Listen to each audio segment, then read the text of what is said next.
पहाड़ियों के बीच बसे एक अनोखे गांव में प्रतीक नाम का एक युवा लड़का रहता था।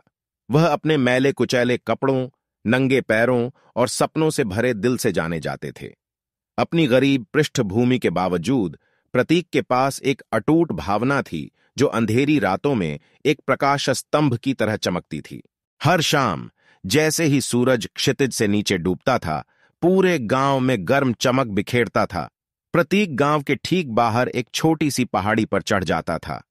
हाथ में एक फटी हुई नोटबुक लेकर वह नरम घास पर लेट जाता और रात के आकाश को सुशोभित करने वाले सितारों के कैनवास को देखता रहता।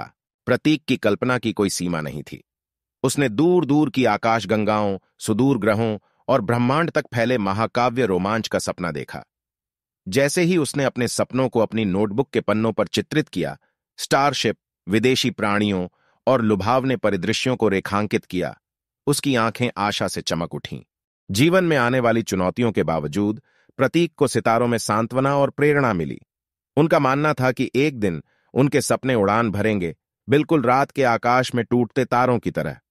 उनके दोस्त और साथी ग्रामीण अक्सर उनकी महत्वाकांक्षाओं पर हंसते थे, लेकिन प्रतीक उनके संदेह से विचलित हुए बिना दृढ़ बने रहे। जैसे जैसे समय बीतता गया, प्रतीक के चित्रों की चर्चा पूरे गांव में फैल गई।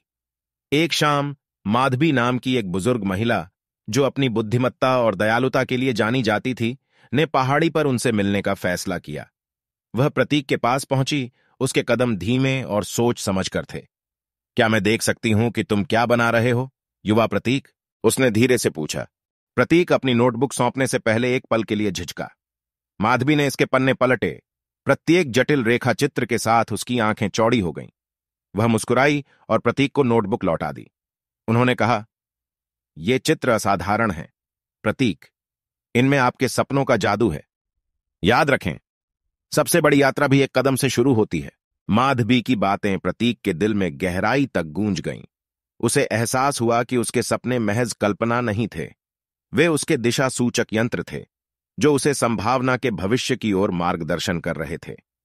नए दृढ़ संकल्प के साथ वह खोज की यात्रा पर निकल पड़े।